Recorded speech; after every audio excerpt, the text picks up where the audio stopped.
Welcome everyone to Street Smart Product Manager Live. I'm your host Shardul. We've been on a bit of a hiatus.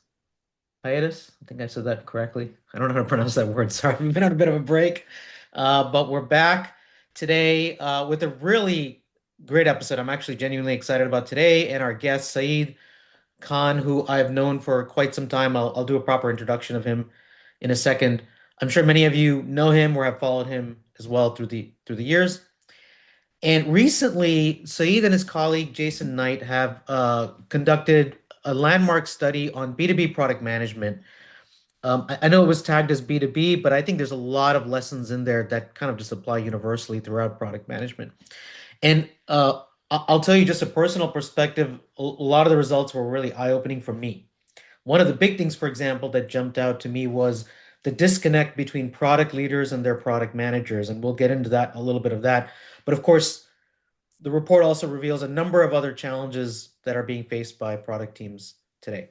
So Saeed's going to help us unpack all of this, and we'll see if we can try to get to some answers, or at least directionally, so over the course of the next hour. I'll introduce Saeed Khan. Saeed is the founder and managing director of Transformation Labs. He's been a thought leader and a thought provoker throughout his 25 plus years working in high tech. He's held product leadership roles in many different startups and enterprise software companies, both in the US and in Canada, as an individual contributor early in his career, and of course, up to product leadership roles, VP of product, things like that.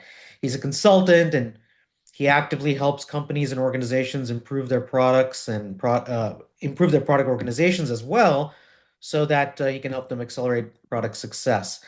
He's a regular speaker. He speaks at a lot of different industry events on the topic of product management and product leadership. He founded a very influential blog called On Product Management.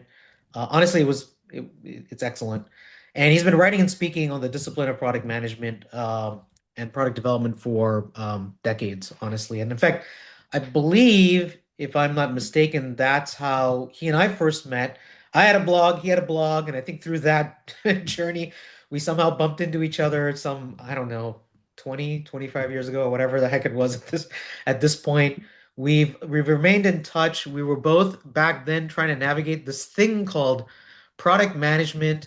I think he was kind of on the Silicon Valley side back then. If I'm not mistaken, I was definitely well outside of Silicon Valley.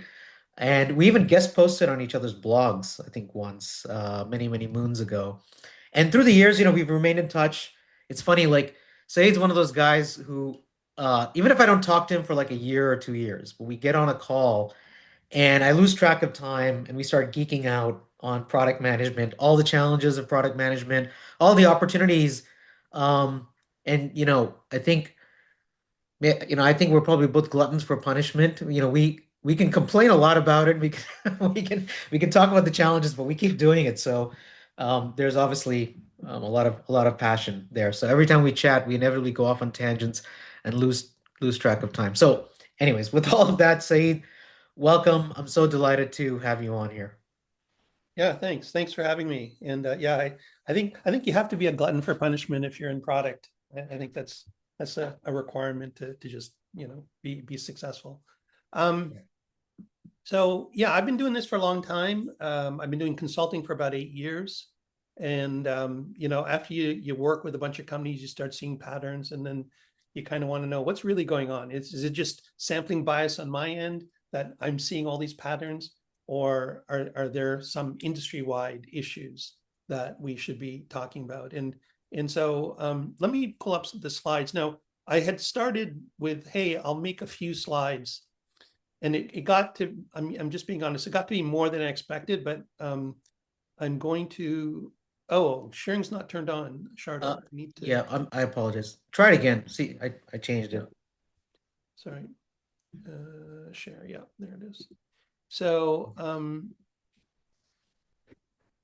I want to go through this just because I think it's important to sort of understand what, oops, sorry.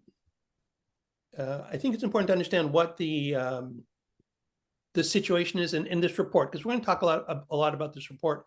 And just, I'm going to ask you some questions, and if you can answer them in the chat, that'll be great. So how many of you actually have downloaded the report? Like just put a thumbs up or a yes or something in there. If you haven't, that's okay. You don't need to have downloaded it. Okay, well, if you haven't, if you haven't seen the report, there's the link. Okay, so just click the link. No email, no information required. You'll get the report. And so the thing is that, if you think about product management, right, a big part of our work in general, when we do our work, is to be, data driven, data based, whatever. We want to work from evidence, not just guessing. And as it turned out, like when we looked at B2B product management, and when I say we, it's my co-author Jason Knight, who's based in the UK. There wasn't a lot of data, at least not that was publicly available, right? I'm sure Gartner has some and so on. Although I did talk to Gartner and Forrester about this when we were starting it. And it turns out they don't actually have that much data. And I'm not saying that their data is bad or anything. They have data, but it was a lot less than I expected. So the thing is, there isn't a lot of data out there. And we said, well, guess what? Like, we're going to get it. And so we basically said, how are we going to get it, right? I'm going to skip the about me because Shardul did a great job. Because what we want to understand is, what are the common problems that people face, right? So Jason had his view based on his work. I had my view. We had some overlap, but we want to really understand it. So before I get into the details, again, if you want to put in the comments, like, what are some of the big challenges you face in your product management work, right? Just feel free to put in the chat. I'm just curious to see what your, what's top of mind for you. And everybody has problems. So don't go, oh, I'm not going to put anything because, people know my problems. Everybody has problems. Defining what product management is in the first place. Disconnect between leadership and PM on the ground level of reality. Product managers in our org seem completely overwhelmed with too many products. Role clarity. Who has the ultimate say? Okay, good. Yeah. Oh, there's more. Okay. FOMO for AI use as a PM. Okay. Managing activities on multiple timeframes and stakeholders, getting customers' attention to actually provide feedback. Who really owns the roadmap, connecting features to outcomes. Yeah, good stuff. Good. All right. So these are all really, really common things, right? We want to see, like, what's top of mind.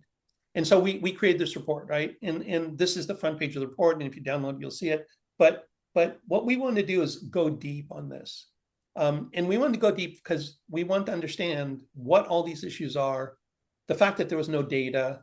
And quite honestly, without that data, a lot of the things that are addressed are very tactical, point solutions, like, oh, we can use some coaching here, we can help with, some road mapping there. But there are systemic problems that need to be addressed. And you have to look at it as a system. It's not just, oh, if we did a little better of this and a little better of that. It's kind of like you've got a system that's, very inefficient.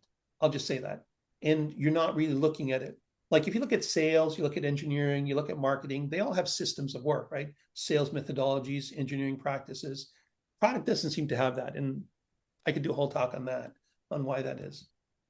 So this is not the contents of the presentation, by the way. This is just the contents of the report. So when you get it, you can see that we went through quite a lot of areas, right? We tried to be comprehensive, and it's a lot of detail. Like it's almost 60 pages when you look at the whole thing. We had a good geographic spread, right? Mostly European and North America, but we had, we really tried to reach out to different groups around the world. We had a good spread between individual contributor and leader, which is great. Actually, I was very happy when I saw that it was fairly balanced, and that let us do some interesting things with the data to compare, and you'll see that.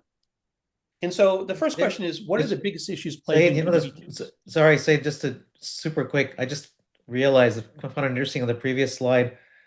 There's only an average of a 5-year gap between the managers and the ICs in average experience. So the managers, leaders aren't that much further ahead than the ICs.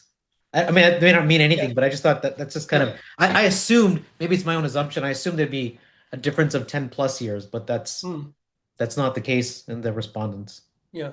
Well, that's average. So, there were people who were individual contributors with 20 years of experience, right? And there were Yeah. leaders who were leaders with, say, 10 years, right? So, like, if you look at Yeah. it, there were obviously individual contributors with 2 years experience as well. Yeah. But yeah, you're right. I mean, I actually saw this and I thought, oh, this is healthy. Like, this is, these are all fairly experienced people, right? Yeah. This is not just all newbies or something. But that's a good point. So you guys mentioned some of the problems. These are the biggest problems that came out. We had a question that actually asked, what are the problems and how much do you agree that this is a big problem for you, right? And so the biggest one came out, 49% of people agreed that there's an overemphasis on delivery versus strategy, right? And that's sort of a broad topic, but really the delivery focus, right? That's one. Another one, 45%, so almost the same, gaps in product skills and leadership capability. Now, this is, to me, really significant because you can't do good work if you don't have the skills, right? Like, people talk about outcomes over outputs, but if you don't have the skills, you're not going to get the outcomes. There's no way you'll get the outcomes you want. And so I think this is a big issue that people need to address. And people do try and address it with workshops and things, but I think they have to look more systematically, because it's not just product manager skills, it's leadership capability, right? Poor prioritization, decision-making discipline, 40%, so 4 out of 10, right? I've seen other data that supports this.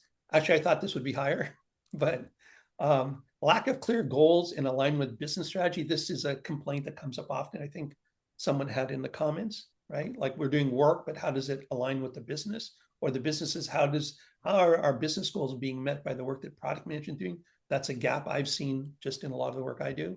And then the last one, weak or untrusted product processes, right? People hate the word process, but quite honestly, like, everybody has process in some level. It doesn't have to be heavyweight, but if you can't define what you're doing as a process, then how are you going to improve it? How are you going to repeat it, right? How are you going to do things well? Everything can't just be ad hoc, fly by the seat of your pants. So here's another question for you guys. There's a question, what is RICE in this context? RICE is, I'll say it's a bad prioritization method. It stands for reach, impact, cost, and something, I forget. So it's just in my view, a really poor way to prioritize, but seems people Reach, impact, confidence, and effort. confidence and effort. Thank you. Yeah. I think it was So I just had a popularized by question. Intercom. It was popularized by Intercom originally when they were a startup and somehow has become, I don't know, the universal standard for prioritization that really never works, Yeah. to be Yeah, honest. just as an aside, so we asked that question about how you prioritize, and it was actually a small number. Like, it was definitely less than 10% of people said rice is used, which I thought, okay, that's good. It should be even less. So just a question, if you look at these, right, these 5 things, how many of these are impacting you? Just put a number from 0 to 5. Like, you don't have to put which ones, but like, which ones are sort of the Bryce. Rice.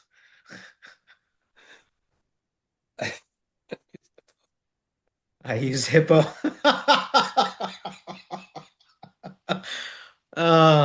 I think Jose wins the prize. It always So works. we've got a couple, a 5 and a 1. Anything else? Any other, like, is everyone else 0? Like, no, none of these Well, are so Sundar is the one who put 1. I don't know if he's saying just one of them or that the first one is the bullseye, the one that resonates the most. You might be saying that. yeah. My question was how many, but yeah, if you want to put which ones, that's fine. I'm just curious. Okay, so these are the kinds of things that show up, and yes, number 1 is on point. And here's a couple of quotes, and we have hundreds of quotes because we asked a lot of the open-ended questions on different topics, but how to improve the product culture overall, more emphasis on vision and strategy to create better products for the market versus only execution on what is directly in front of them, which I'm assuming are deals, which kind of goes to that delivery over strategy. And then ability to take risk, innovate, and experiment, better processes to help turn insights into options, into solutions for testing, right? I mean, I can't disagree with either of these. Like these are kind of very rational things, but unfortunately, in a lot of companies, you have barriers. So Charles mentioned this at the beginning, and this was like a surprise in the scale of it. It wasn't a surprise, at least for me, in the fact that it existed, right? And so both Jason and I, given our work, we had seen this gap in clients where the actions and perceptions of product leaders versus the actions and perceptions of the product managers were not aligned. And we want to actually measure that.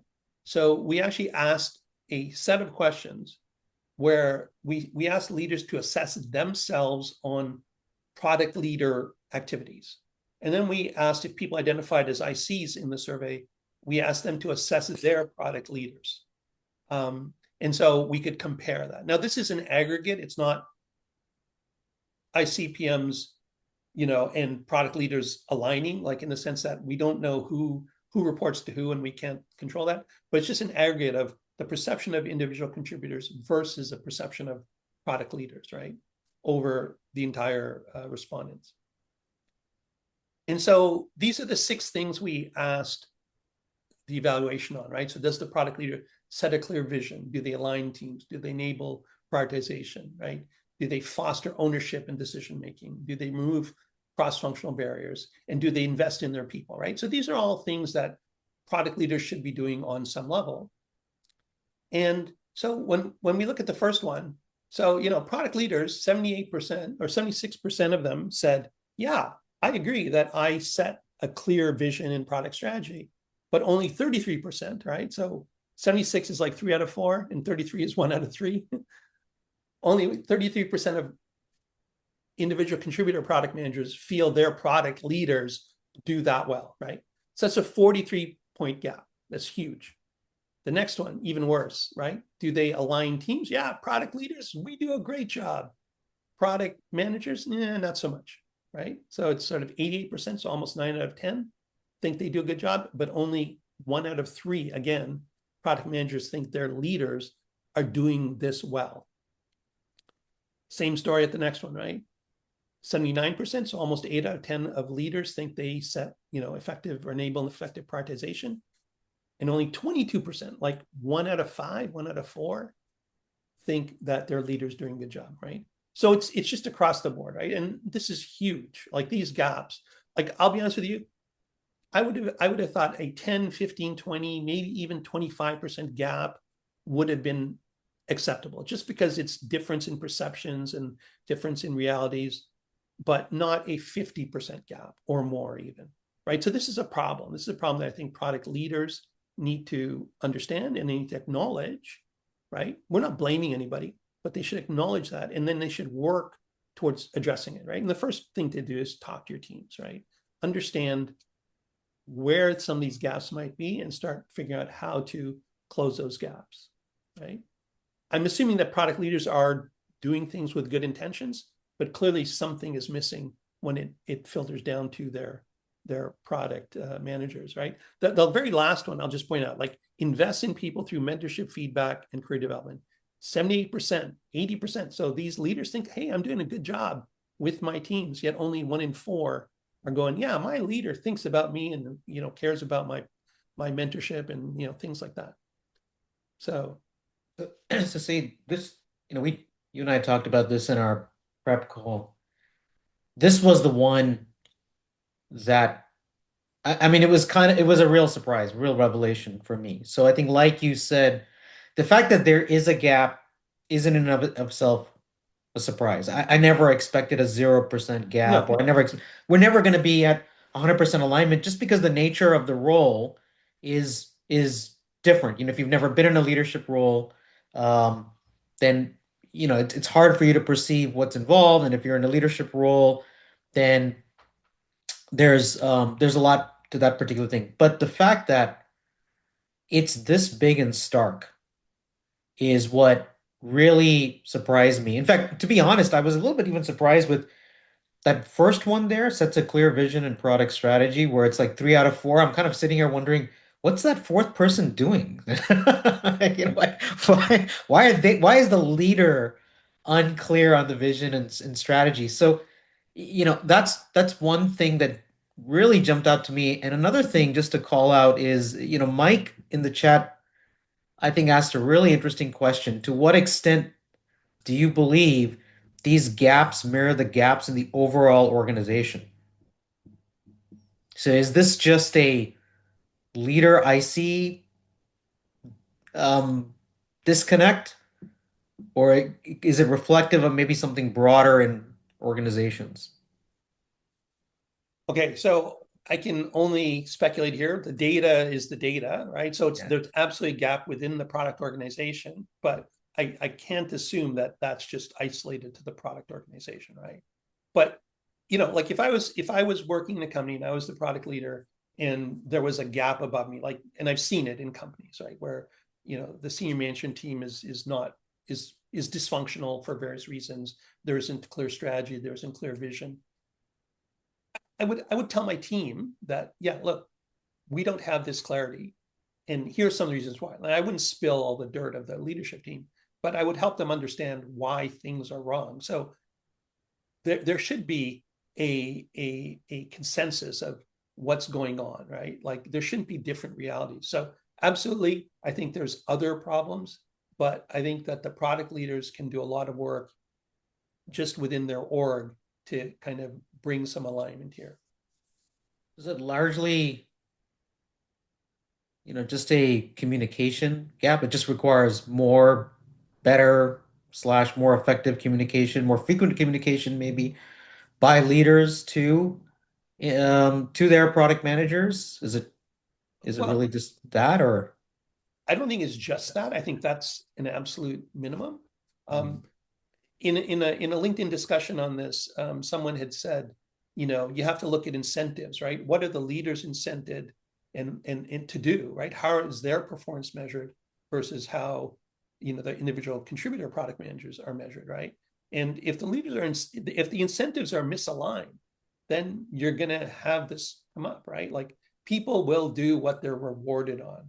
And I've seen this. I've seen this when I was working in product, and I've seen this in companies as well. So I think there's systemic reasons for this, and you can't fix all of that, but you can kind of optimize the local problem. Like I think as a product leader, or as any leader, quite honestly, but as a product leader specifically, your job is to create an environment where your people can succeed.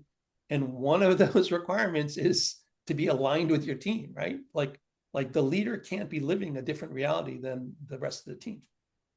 I think that's a great point on incentives, for sure. How is the leader being incentivized? How are they rewarded within the organization? I think is definitely because, yeah, they will then behave accordingly, right? So for it's just like a random example. If me as a leader, if my bonus is somehow tied to my team's satisfaction, HR loves to do those employee satisfaction surveys and whatnot. And I need to be able to get a 9 out of 10, or whatever the metric is, right? That's definitely going to obviously influence my behavior in some way. I'm not saying that's the Yeah, answer, but I'm just saying that's an example versus like if I'm just like, hey, it's totally based on the stock price and that's it, and everything else is we don't care.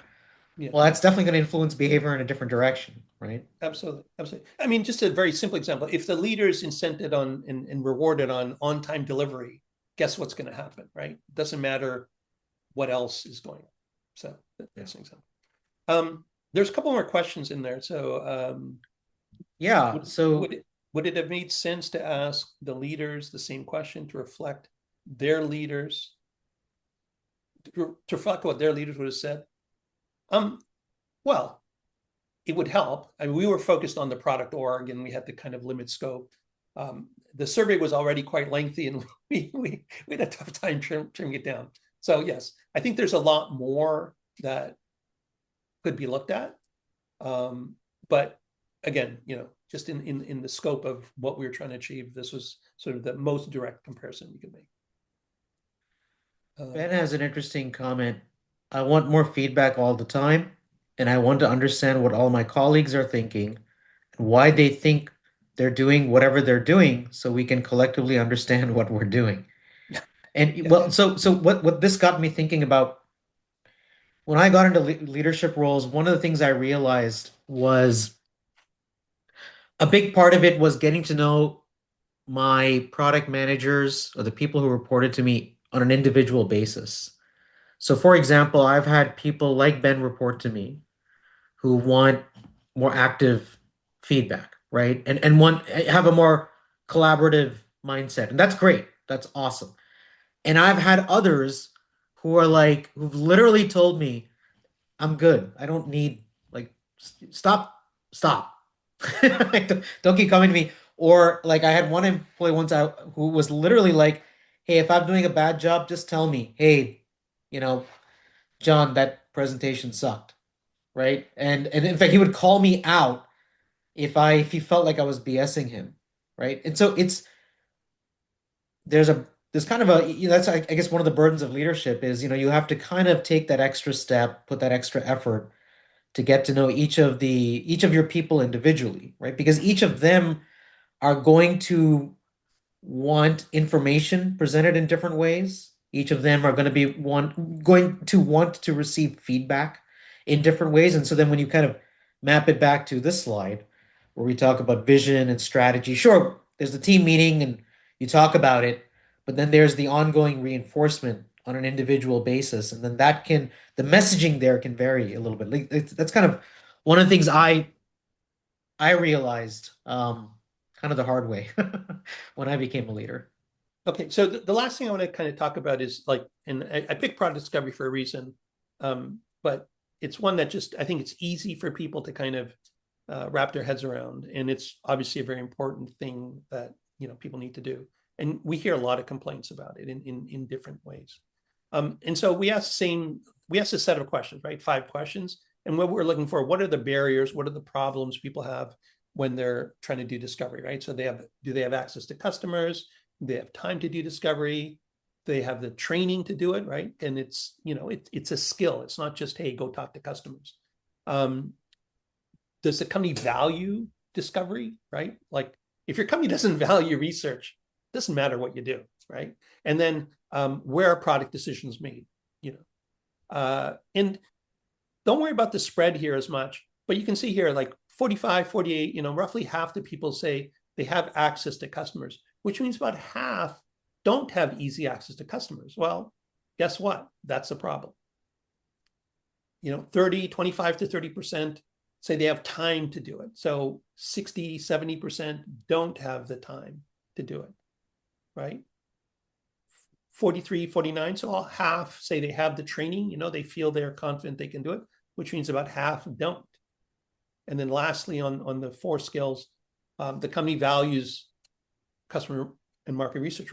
Like this one surprised me because like only 40% of leaders agreed and 30% of individual contributors agreed, meaning that less than half, right, of companies based on respondents actually value this. Like they don't care about the market and market research. They just want to, do stuff. And that's bizarre because in business, you should at least value that. If you don't value it, it says a lot about the culture in the company. So anyway, and then the last one, a lot of product decisions are made by leadership. Interestingly, there's quite a spread here. 37% of leaders think that, but half of individual contributors think that leadership makes decisions, which basically negates any discovery work you're probably going to do. So I have a question for you. So those are the individual question results. And if you look at the first 4, right? So access to customers, time, training, and the company values customers. How many respondents, and this is overall, agreed with all 4, meaning that they don't have any of these barriers? What do you think that number is? So just put in the chat.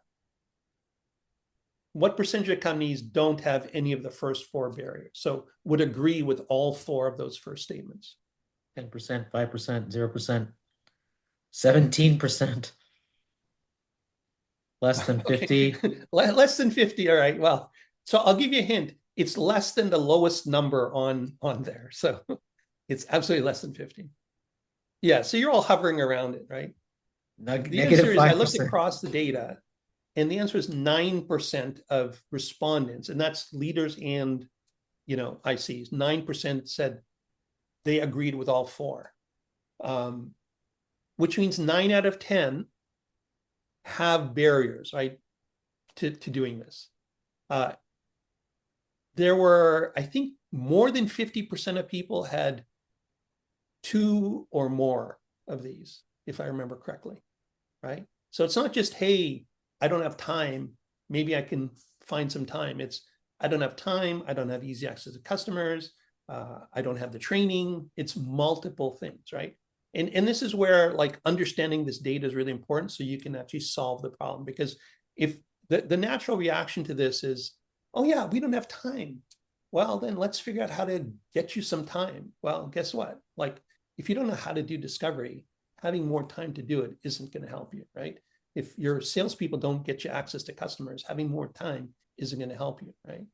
So I think this is a kind of a really good example, and it leads into the last part of what I want to talk about is how to fix things. And I'll be honest with you, like this is something that leaders need to embrace. Like they have to really say, yeah, I am going to do what it takes to help my org succeed. And A, it's part of their job. I mean, they should be doing that, but a lot of them don't. And secondly, they have to understand how to do it well, because it's not just, hey, let's get some training or let's get some coaching. I mean, there's nothing wrong with both of those, but those aren't going to fix systemic problems. And so this is the question that all of you can ask yourselves, right? How can we start solving problems in your organization, right? Your organization is different from every other organization. So there's no cookie cutter way of doing this, but there are steps you can take. So the first thing you have to do is assess the situation, right? Like, what is the problem? What problems do we face in our organization? And then figure out where you want to focus. Like there's discovery problems, there's strategy problems, there's execution problems, there's road mapping problems, there's vision problems, there's skill set issues, etc. There's going to be lots of things. Pick one and start working on it, measure your progress, and then repeat. Go back to step 3 and pick the next one and do it, right? You have to do this systematically.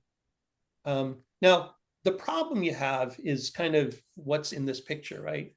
You're trying to change the tire of a car while the car is in motion, right? You can't just stop the org and say, hey, we're going to spend the next 3 months fixing problems. We can't do anything else. No, you got to keep doing the job and then change the way you do the job so you can do it better, right? And I think that's something people have to understand. And I'll just be frank with you. I see a lot of people online promoting, 30 days to this, and it's never going to work. Like these sort of claims of how people can redesign orgs, and it takes time. It's work. There's heavy lifting involved. And if you don't realize that, then you're going to waste time and money. And I'm just frank about that. So this is a real case study. And I'm sharing it just so people can see what a real example looks like, right? And so this was a company I worked with for a couple of years, but one of the problems they wanted to fix was discovery. And they were not very customer-centric, with the exception of sales, who was always bringing deals in and, oh, we got this custom work that needs to be done. And so the product leader, we said, look, where are you spending your time, right? We want to do more discovery, we want to figure it out. And so they measured where they're spending their time as a product org. And these were kind of the numbers at the beginning. 39% in definition, 26% in engineering support, discovery, sales marketing, project management. This might reflect your company, it might not, but this was them at the beginning. The colors you'll see are kind of coded to a chart I'll show you. And then the goals they had were as follows, right? So definition, they kind of want to maintain that. They thought, 2 days a week, roughly speaking, 40% works. They want to reduce the amount of time for engineering support. They want to increase the amount of time they're spending on product discovery. They want to maintain the amount of time, roughly speaking, for sales and marketing support. And they want to eliminate the project management work they were doing, right? So that's what they sort of set out to do. So here's a chart, and this is the real data. I'm actually sharing the real data. You can see those numbers, 39, 26, et cetera, on the side. Those relate to those 5 areas, right? And so for the first 6 months, roughly speaking, they focused on changing the way they work. And now the way they work meant how they work with engineering, how they work with other teams, mostly with engineering. How do we get rid of that project management work? And how do we reduce the engineering support time we spend? And you can see the project management work, the orange, the 5% goes down to 0, which is great. And this 26% green, it gets down to whatever this is, 15% or something. It gets down. So they made progress, right? They kind of got some time back. And then for the next 6 months or so, we focused on improving their discovery skills and going through real discovery work, right? So I did workshops, I did coaching, I spent time with them on how to decide what to research, how to do the research itself, how to analyze the research, how to present the results so that they're compelling, etc. Right? Like, and you can see that the left-hand side chart is very different from the right-hand side. And there's a clear, better picture, right? So this was their sort of numbers before, and then after I've kind of averaged it out. Their definition, they actually spent more time on product definition, way less time on engineering support, way more time on discovery, about the same time, but a little less, on average, than on sales and marketing, and their project manager cut to 0. And so, like, on that level, this is successful, right? But there were other benefits, and this is the thing people have to understand, right? It's systemic change. It's not just, hey, we're spending more time in discovery. So there was increased confidence and satisfaction in the product management team. Like, they were actually doing really good product management work, and they were being recognized for it, right? There was more leadership trust in research. I don't have time for it, but there was a hilarious story about how the CEO really didn't believe in customer research. But it was just like, I've never heard anyone talk like this before about research. Higher confidence in product planning from engineering. Like, engineering saw, hey, these plans are actually coming from real market data, and people could see like how this connects to, what the market needs. There's a better relationship with sales and marketing for exactly the same reasons, right? Sales understood, oh yeah, this is what customers are looking for. We can sell this. Marketing said we can market this. And then lastly, better alignment of product plans and business goals for obvious reasons as well, right? So you can see here, some of these things are tied to some of those problems that we talked about right at the beginning, those 5 problems. And so just this one change, and it took a year, but this one change, and I shouldn't say it's one change because there were a whole bunch of changes, right?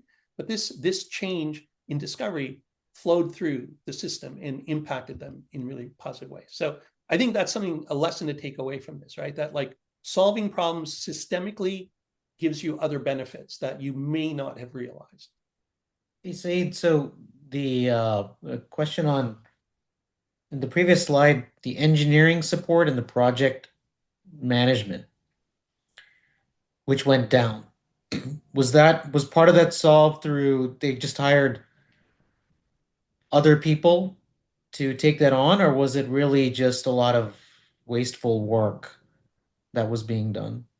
So if you look at the description for project management, right, it was product managers were basically tasked with project management of certain engineering related efforts, right? Like basically like customer requests that were coming in tied to special deals. There was some consulting projects and things like that. And like in one case, one of the product managers, he was a quote domain expert.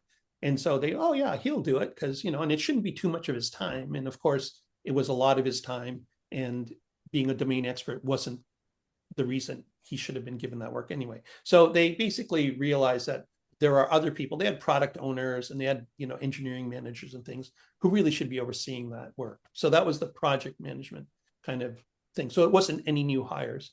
On the engineering support side, they were basically like babysitting engineering in a lot of cases. And engineering was pushing back on, the usual kind of requirements aren't detailed enough, and we need this and we need that, and we can't make this decision without product management. And so there was kind of a coming together of the engineering management and the product leader and the CEO, in fact, to say, look, we want our product managers to do more product management work. How can we do that? And they just worked out a system of work where, if we do other things up front, then we don't have to do it later on, right? Like if product managers do discovery, then what they define to build is actually much clearer, and then we have less questions later, right?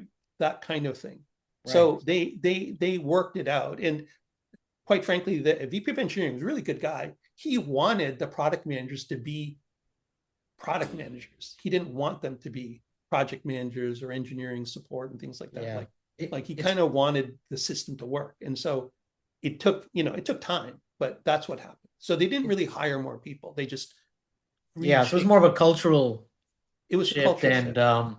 it's funny how many engineering organizations I've come across where, like, especially the leaders will say, yeah, we want product management to do product management work.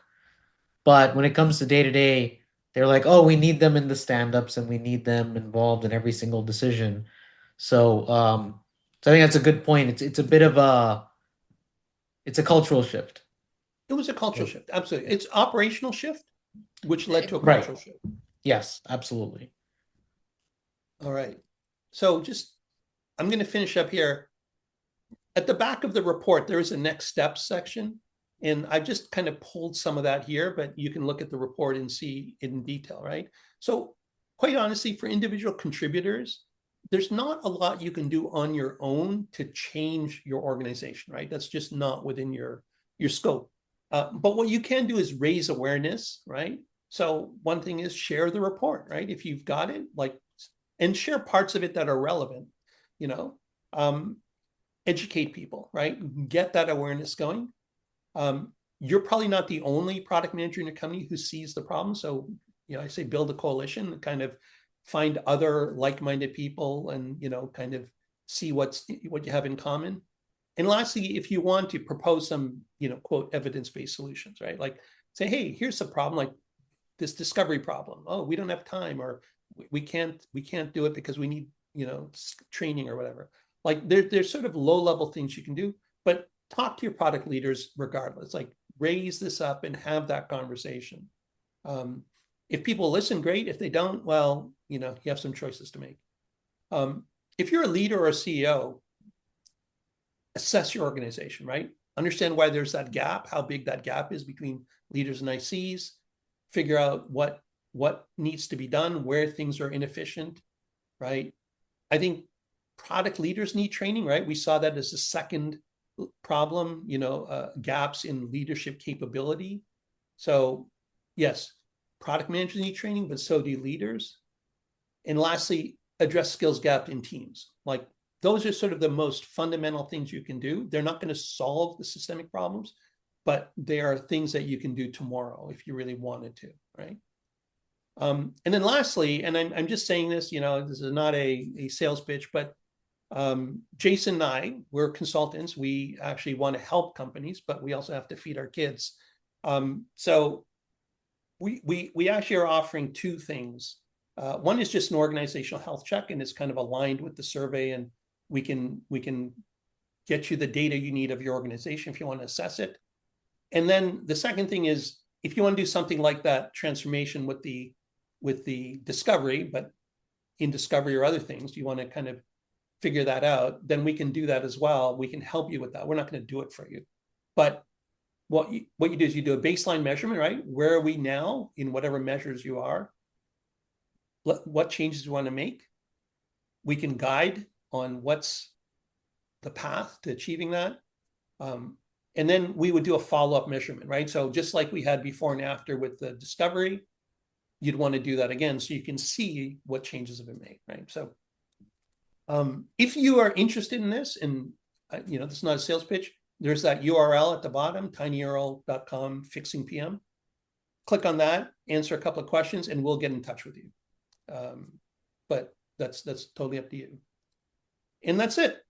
So I'm open for questions. We can go back to any slides. We can talk about anything else. Yeah, thanks, Saeed. That was terrific, really informative.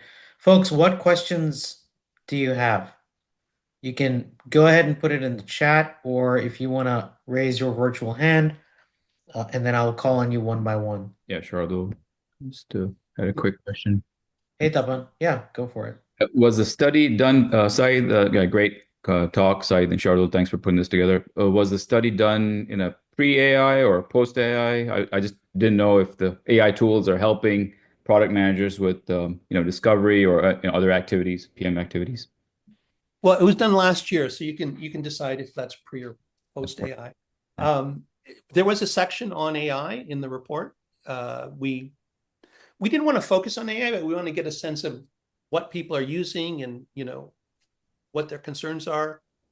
So yeah, there's data in there on it. Gotcha. Thank you. There's a question here from Mark. How about individual coaching workshops for improving discovery? Yeah, so that was part of that second phase in that slide. I actually did that, right? And like that's sort of the first instinct of people, like when they say, oh, we're going to do discovery, right? Like we'll do coaching, we'll do workshops, we'll do that. But if you don't do the systemic change up front, then you're not going to create space for people to apply that new knowledge, right? Like if they were still spending 25% of their time on engineering support, doesn't matter how many skills they have, they're not going to have the time or the flexibility. And quite frankly, they needed engineering support for that work, right? Because the discovery work feeds into the engineering work. So I think you have to look at it from both perspectives. Yes, absolutely improve skills and coach people, but address the systemic problems as well.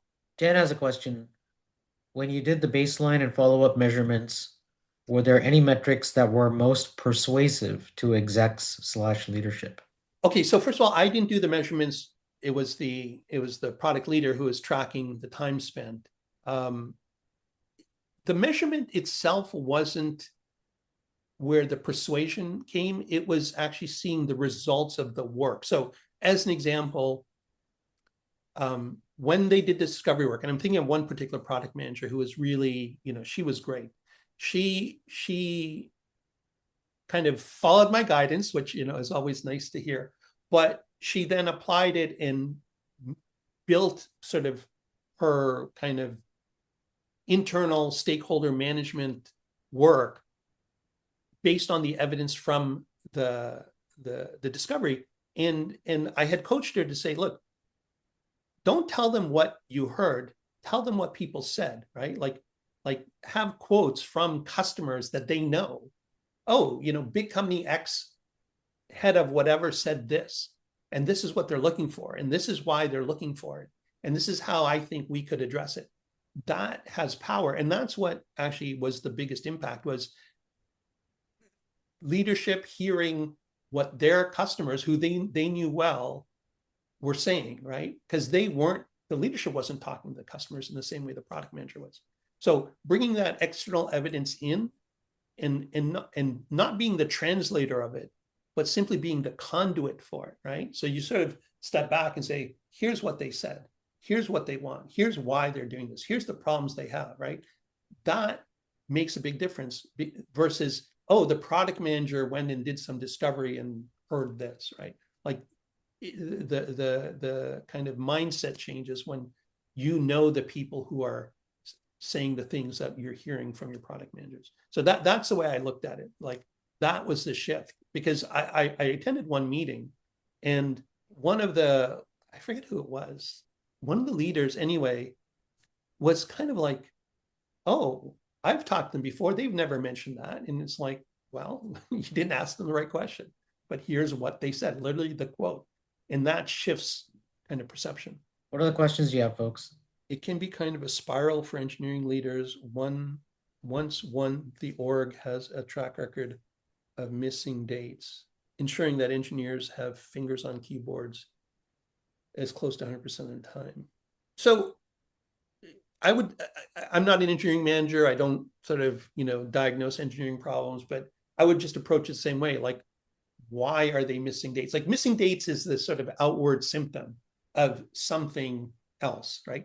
And, I'm looking at Ben as I say this because I know Ben, but I'm sure Ben has some opinions on this, because like, yeah, I've done some work in this area, but I don't claim to be an expert, but like missing dates is not the problem you have to solve. Missing dates is a result of solving a bunch of other problems.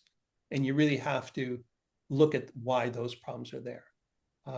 And that's all I'll say on that. But you really have to look at it systemically in the same way. Sheldon's question, which problem areas, as per the report of the product lifecycle, do you feel AI tools would help improve the most? Okay, so I love this question for a couple of reasons, and I'm smiling. And I tried not to mention AI at all, or as much as I could. And I think this is the challenge that people have to realize. And I might be an outlier on this, right? But so I've been around for a while. I have some gray hair. I've seen a few things over the years in terms of how technology can benefit us. And AI, I look at it as it's just another technology. It's really cool. There's some amazing things it can do, but it's a technology. And AI itself is not going to solve problems on its own. Like, oh, like I literally, I was this is a while ago, like a year ago, but someone used the phrase, sprinkle some AI on that. And I just was like, what? Like, what? So there is no technology that you can just apply and it will solve things, right? This is why I stress this idea of looking at things from a systems point of view, right? I mean, there are places where certain tools, right? So discovery is one. I've used it. We used it in our report, right? Can we get some thematic analysis of the qualitative answers? Like doing that manually is incredibly tedious. Doing that with, Claude or whatever, amazing, right? You have to double check everything. Like, and I tried Claude, Gemini, and GPT, and all of them hallucinated more often than I would like. So you have to check everything. But, I still think after I got, them to behave, it saved time. So that's one of them. I think that discovery, absolutely, like from a suggestion point of view, you can use it to help formulate questions. You can help use it to do the analysis. People talk about, oh, if I had time, I'd do strategy and discovery. And then, someone demos a vibe coding tool and all of a sudden they want to all vibe code. Like, I think you have to really look at what are you trying to achieve? What problems do you want to solve? And then what is the best way to solve them with and without technology? And I think that's the way to do it, right? I think AI can make you more efficient, just like any technology can make you more efficient at something, but you have to be effective at it first, right? If I don't know how to do discovery, and discovery is a big thing, it's, how do you decide what you want to research? How do you formulate hypotheses? How do you identify the questions you want to ask? How do you identify the target of the people? How do you actually conduct the interviews? How do you record the information? How do you analyze it? How do you present it? Like, that is a discovery life cycle, if you want to call it that, right? If you don't know how to do most of those, no tool, Dovetail or whatever, is going to help you be better at it. You'll be more efficient at doing it badly. And so I think you have to realize that, like, these problems in product management, a lot of product management work are people activities, right? Stakeholder management, which is a big part of the job. You know what? Become good at stakeholder management, then see if AI can help you, right? Like, I think that's the way you really have to approach it. And I think this rush to, can AI solve the problem, is looking at it from the wrong perspective. Like, what problem are you trying to solve? What's the best way to solve the problem? Okay, can AI help? So I didn't mean to go on a rant, but I really think people have to kind of not be thinking AI is this solution to so many problems, or it's the first solution to so many problems. Let's get to one last question. So, Muzamil, I hope I'm pronouncing your name correctly. So his question is, I'm currently working at an insurance company, don't have direct access to customers. I'm building out a few different tools to get customer feedback with some of the products we have. My question to you is, for me to truly understand my customer problems, do I need to sit with them one by one and have conversations? Do I need to be my own customer and purchase one of these auto or home insurance policies? For context, this is an embedded insurance product in Canada. Okay, so I have a little story for you. So I know a guy. Now he's a director of product management, but he was working as a product manager in an insurance company in Quebec. And sorry, no, he was working as a product manager in a startup that serviced insurance companies. So they were creating some kind of product for insurance companies. They had a small number of customers in Quebec only. He tried to talk to all of them, which I think was 5. And he was like, okay, now what do I do? So what he did was he said, look, the only way I'm going to understand this market is by getting exposure to it. He wasn't from the insurance industry. And so he started doing outreach. And this is what he told me. He said on LinkedIn, he started identifying other insurance companies in Canada and trying to identify people who were the target of, what he was trying to do. And he did cold outreach to them. He explained the situation and he asked them for, 30 minutes of their time. Out of 300 roughly cold outreaches, he got about 30 conversations, which is pretty good, like 10%.